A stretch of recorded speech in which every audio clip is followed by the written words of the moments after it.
How's it going, crazy gamer modeler fans? How are we doing today? This is a video that I had not intended to make until a couple days from now.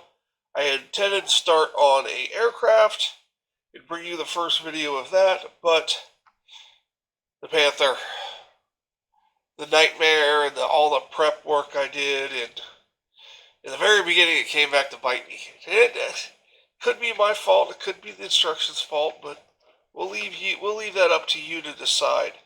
Now, let me show you what I have here. So, we go to page 3.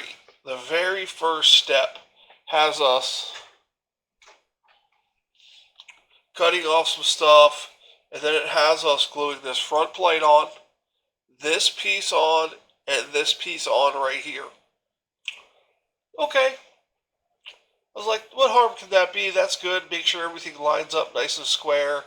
All that good stuff. Make sure everything's good. No joint. All the joints are good. Things like that. And then it has the transmission. And from the last Panther I built, for the last Panther I built, this piece right here, L11, was put in much later, which caused problems, and it was a bad place to put it in.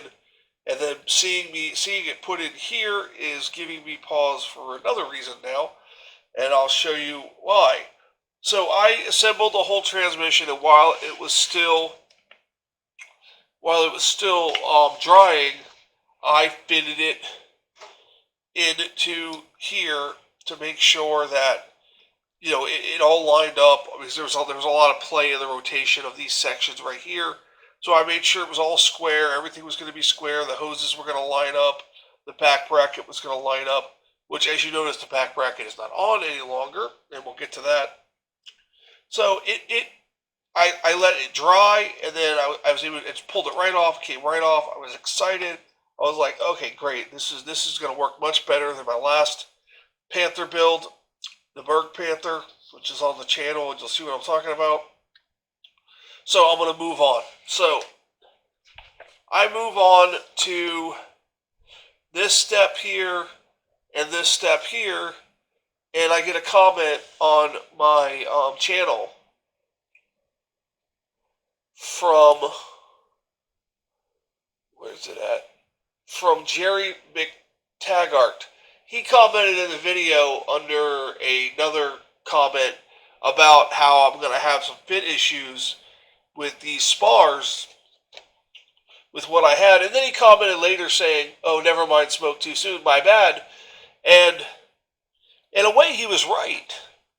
Because I think he assumed I glued this down and I wouldn't be able to get the bars in there, but I didn't. But I was at this step, I had these glued in, I saw that comment, and I look back at this and I go, he may be onto something. I wonder if this transmission is going to fit in here with everything that's so tight the way it is. So let me get out this back brace here, and I'll show you what I'm talking about. Now this was originally temporarily glued to this because of issues I've had in the past. With that on there, and you come in here and you try to put the transmission in, it won't go in. This is in the way, this is in the way, this is in the way, and this right here had a lip on the front of it. As you can see on Q1 here, there was a lip on the front. It was a lip, the thickness, double this thickness across here. And when I tried to slide this in, there was no way to fit this in. And there's currently not a way to do it hardly. I have to flex it a little bit and manipulate it. But the only way to get the whole unit in is to pull this back piece off. And I'm telling you, this is why other videos aren't coming out today, is because I was messing with this. And then you kind of flex it a little bit, and then there. Okay, I popped it in. It's seated and located where it needs to go.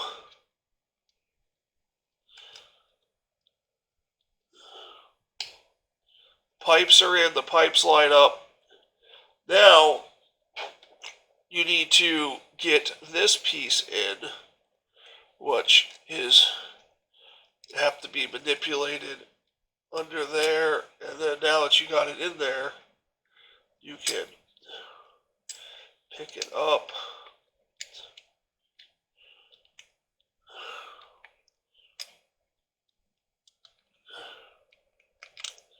Yeah, this was my model building yesterday. This is what my day was. So plus I had other stuff I had to get done. So there. Now that piece is in there, and everything's in. We lock those in. So now the transmission's in. So all that is going to have to be fiddled with when after I paint the transmission, which will be soon. So yeah, this piece right here, I guess it should go in later, but it's going to give you some issues. I'm not 100% sure how you could engineer this in any other way.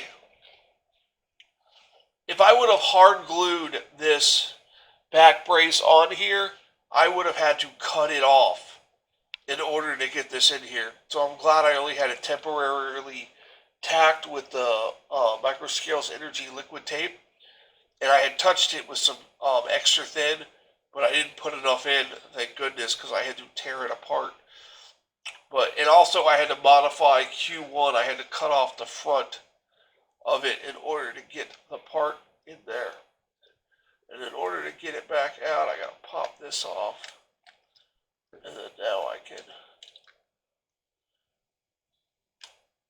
get it back out and I can paint it. So, put that in the jar of stuff. So, that was that. I spent about 2 hours trying to figure out a way to get this in here, get that transmission in here without trimming this spar right here. But there was really no other way to drop it in. I was going to cut this section off the front here and then flex it down so it would pop in. And I guess that's something you could do.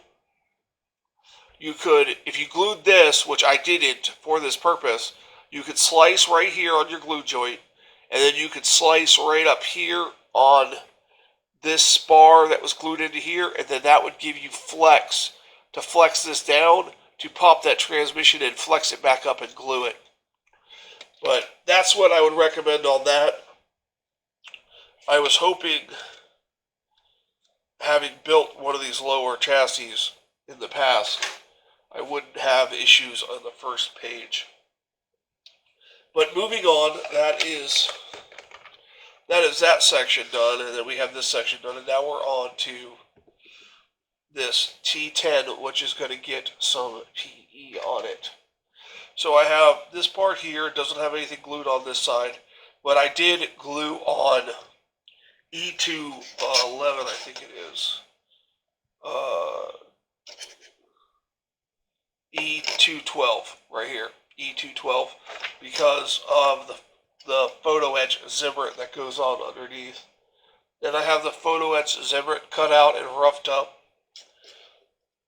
But there's again fit issues, of course. It's my life with models lately is fit issues. I can get it to line up in the back, but it doesn't line up in the front or anyway without doing some trimming and things like that. So what I'm going to do is I'm going to slice it here and piece this section in and make it look like it had a little bit of damage. But that's going to take some work, so that's going to be an hour or two of work on this model, and I really want to start that plane today, that aircraft. So that's it for the Panther for today. I just wanted to get that update out there explaining how Jerry was correct, and at some point I would have a fit issue, which I did, but I don't think it was in the way that he had thought. So I just want to give you guys a heads up. That's how I fixed it. How you can fix it in the future is not to glue this part here and not to glue this joint here, and then you can bend it, drop the transmission in, and drop it back up. Don't worry about that gap right there because you're not going to be able to see it. So, and if you don't do that, you can trim this right here, and then the transmission drops right in, as long as that back plate is not on. You want to make sure that back plate is not on. So, well, that's going to do it for this video. It's just an update on this. There's not much. I was hoping to have a lot more done. I was hoping to have paint on stuff, weathering done on things, but I don't. I'm sorry about that, guys. But for Crazy Gamers Models, I am the Crazy Gamer. You guys have a fantastic day.